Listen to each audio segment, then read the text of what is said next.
Good afternoon. Welcome new subscribers. Don't worry, I got you guys back on that burnout. Picked up actually quite a few. I didn't expect it. I'm back to working on this thing. It's gonna be fun, let me tell you. But I don't know. Wish you could see that. Okay, there we go. Need a 1/2 inch wrench. It's got U-joint straps instead of actually caps. So I don't know, man. That big block just might test that shaft to its failure point. I don't know. I'll have to see when I get it out, kind of get an idea what kind of wall it is. But yeah, 1/2 inch wrench for the actual U-joint straps. And hold on a second here. See if I can find a better place for you guys. Okay. Trying to find you guys a place there, but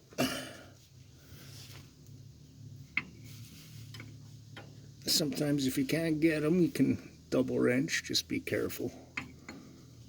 You slip, it could be your knuckles. But anyway, let me get these off and catch up with you in a few seconds. Or internet second. Another thing too, make sure if you're going to do this, you got your tires blocked up, you got your e-brake on, and all necessary precautions to remove your drive shaft. But yeah, give me a second. If you don't know this tech tip, where have you been hiding? Definitely wasn't under a truck. Anyway.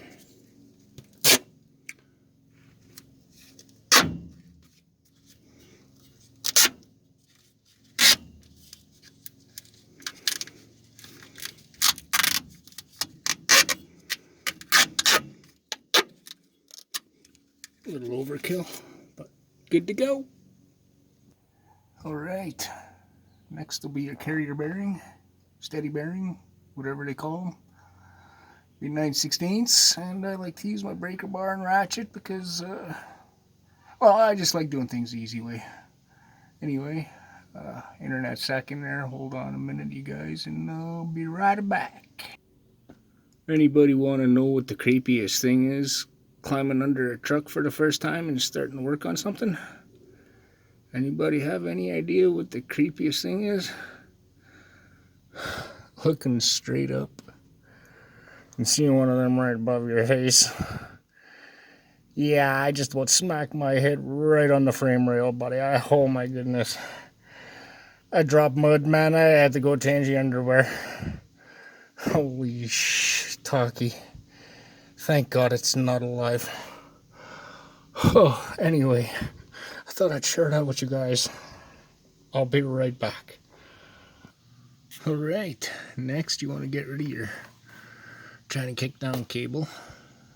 If you're going to do if you're still attached to the engine, you'd have to undo your torque converter bolts, well, inspection pan, torque bolts, and then bell housing bolts in that order. Next will be your trying to kick down wire. Just grab that and should gently come off. But yeah, I'll have to grab my pliers for that one.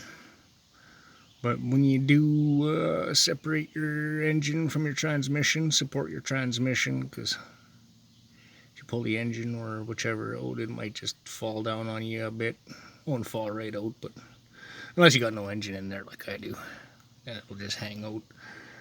But yeah, give me a second and I'll get to the next steps. Oh yeah, shifter linkage was pretty simple. Just pops on and off. No real magic to it. You pull a little C-clip or a little cotter pin, pop her off, put your parts back together so you don't lose them. They're always there. But yeah, give me a second here. Internet second.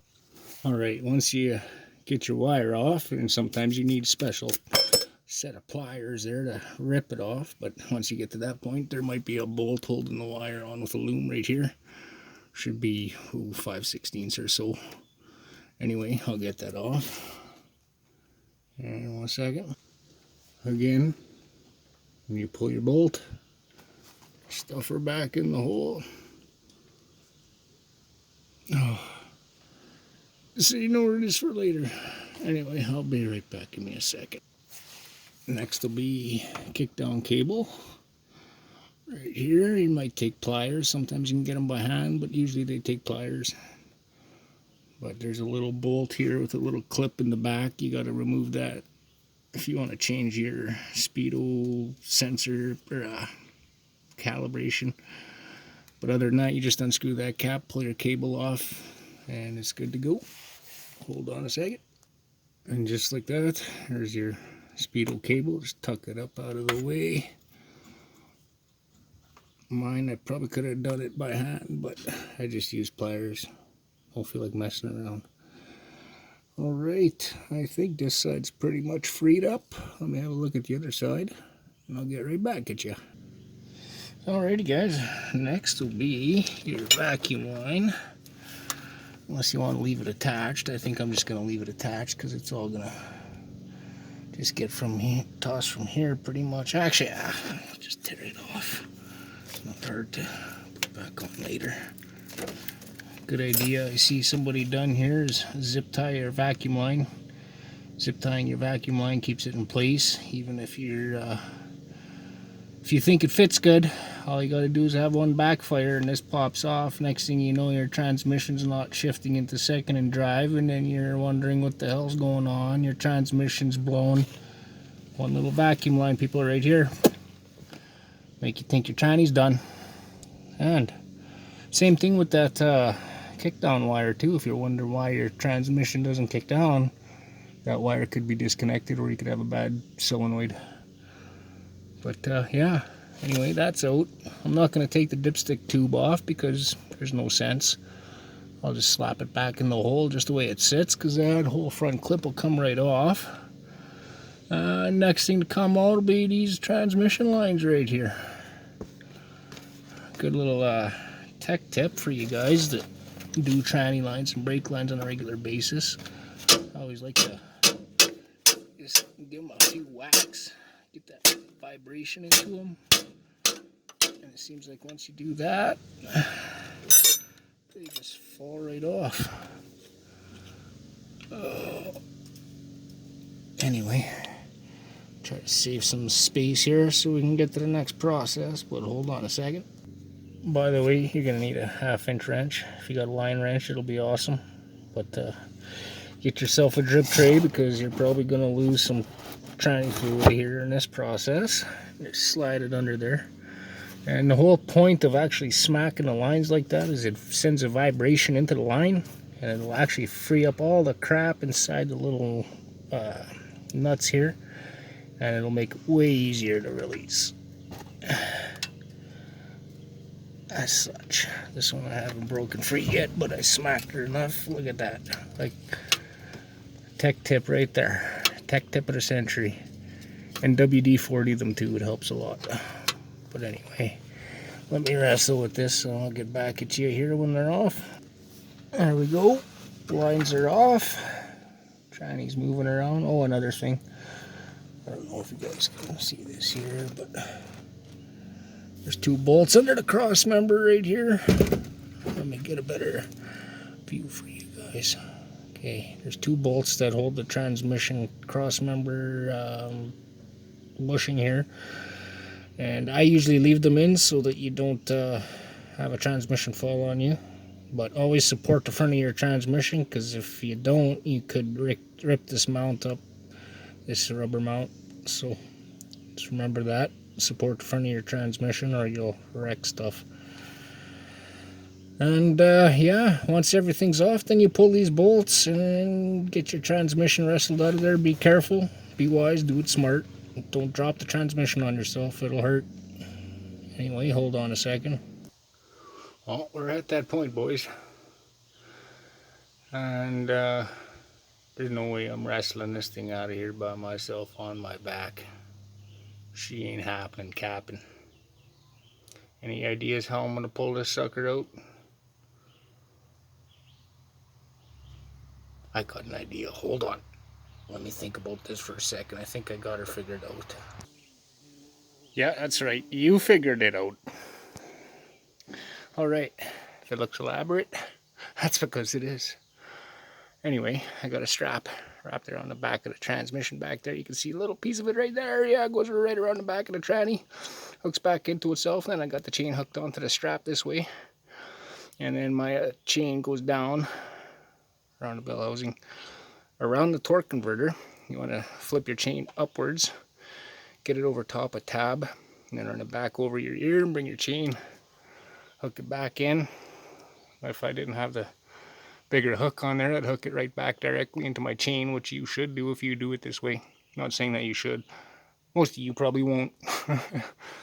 You guys will wrestle with it underneath, but I couldn't do that. I'd need help to do that. And I ain't doing it like that, and I ain't got much for help, so other than that, this works pretty good. How else do you guys think I wrestle MP205s and Turbo 400s by myself? You want to see how I do them? Gonna have to subscribe. But anyway, hold on a second here. I'll get you guys going. Just make sure you remove those two cross member bolts. They'll be 5/8. But yeah, here's some real-time removal. See if it slides, see if it fails. I don't know. I'm at the mercy of the internet.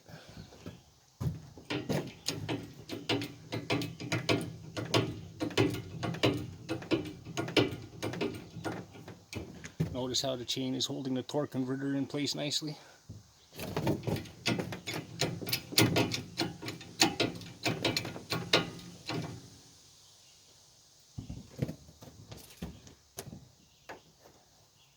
Just have a look at what's going on here.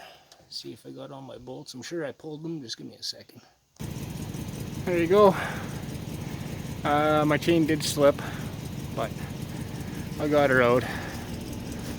I'm glad I don't have to wrestle with this thing under the truck because I'd never get her done.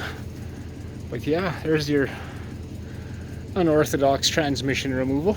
Hey, like I said, KISS method. Hey, KISS method, people. Actually, it's a lot easier to do a 4x4 transmission in T-case the way I do it than it is to do a two-wheel drive like this. But I don't gotta carry it, I don't gotta wrestle with it, I don't gotta pull it off the ground. I just back it into my shed, drop it on the floor, and I'm done. Anyway, like, share, comment, and subscribe. Thank you. And welcome new subscribers.